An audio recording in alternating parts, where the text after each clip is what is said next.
In today's video, I am going to be breaking down David Kouadio and how you can be an elite 14-year-old basketball player.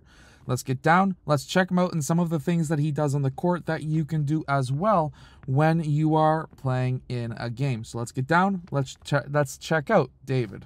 This first clip is actually very simple, and basically all it is he was able to get that ball off the jump and right away took very few dribbles to attack the rim.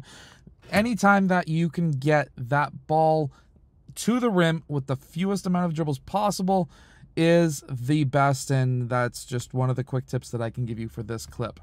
In this next clip, what he's doing is David is dribbling the ball down the court. He's obviously able to set up a play, but the other team was just jogging back. They were not picking him up. And anytime that the other team is slacking off and not playing defense and not picking you up and you're the ball handler coming down court, you have to make them pay. You have to be able to get that ball to the rim, especially the fact that if they're not paying attention and they're not actively picking you up as a player who is a threat, then you have to make them pay 100%.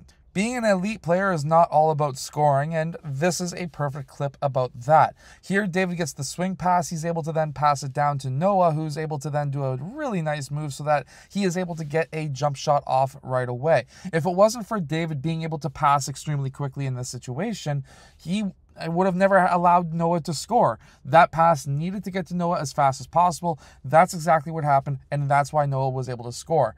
Remember, being an elite player is not all about scoring 40 points, 50 points, 60 points a game. You have to be able to make your teammates better, but also still play defense as well. Now, David is actually a very good three-point shooter. He shot 40% in this game, and he generally averages somewhere around 40%.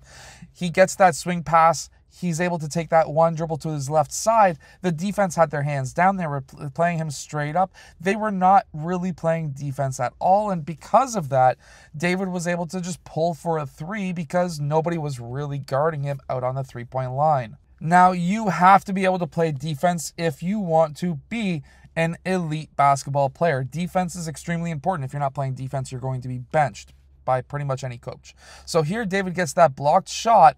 He is then running to be the outlet player. The pass didn't go as far as it could have been able to go, but David was still able to score in this situation because one-on-one, I'm going to be betting on David every single time. To be an elite basketball player, you need to be able to communicate to your team on the offensive and both defensive sides. Now, here Liam, his teammate, is able to kick that ball out to David. David was wide open. He found an open place on a court, which is something that you have to be able to do as an elite player as well. But the communication, David had his hand up. He was calling for the ball. He was saying that he was open. And because of that, he was able to get himself an easy open three-point shot. This is a fantastic example of not being one of those types of players who just ball hog. See, when David drives here, he gets his path cut off. The other guy was a bit more aggressive with him. David was forced to not be able to drive. And what did he do? He looked for the pass. There has to be somebody open. And there was his teammate, who was Lucas, who was cutting to the rim.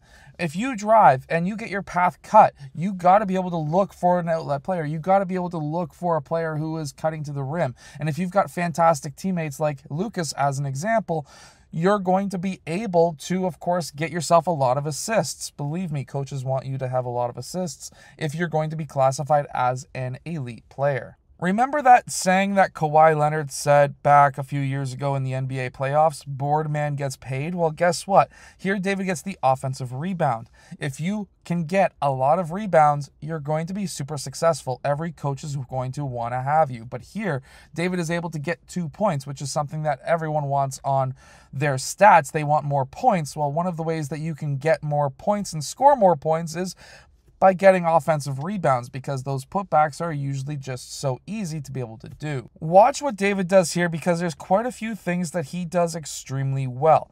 First, when he receives the ball, he pauses for just that 1 millisecond to see where the defense is. He attacks the middle of the court. There was a left lane open and a top foot to attack. He was then able to attack that left side, which was the defender's top foot. But then, on top of that all, because the man who cut to the rim cleared out to the opposite side, that allowed that left lane to be absolutely wide open for David to be able to attack his defender and score at the rim. Again, passing is extremely important, but here David is able to get that pass over to Noah for that mid-range shot. Now, what made this really good is the fact that, and why I want to show it to you, is David had patience. We are running a play, and so many young players who classify themselves as elite will not run a play. They will just say, I want to dribble right away and I want to attack the rim. And that's one of the biggest mistakes that elite basketball players make. They don't allow a play to set itself up so that you can get yourself an assist and your teammate some extra points. So this is a fantastic example of having patience and being able to run a play through. I hope that this video of David is able to help you become a better basketball player and an elite basketball player. If it has, hit that like button and subscribe, and tell David down in the comment section below that he did a fantastic job. In this game, he actually scored 16 points, had 9 rebounds, and also had 6 assists. If he was to be able to continue this an entire season as a sophomore player as he is, this would be an absolutely fantastic season. So do this. If you can get stats like this and fill up the stat sheet, you are also going to be an elite basketball player. Good job, David.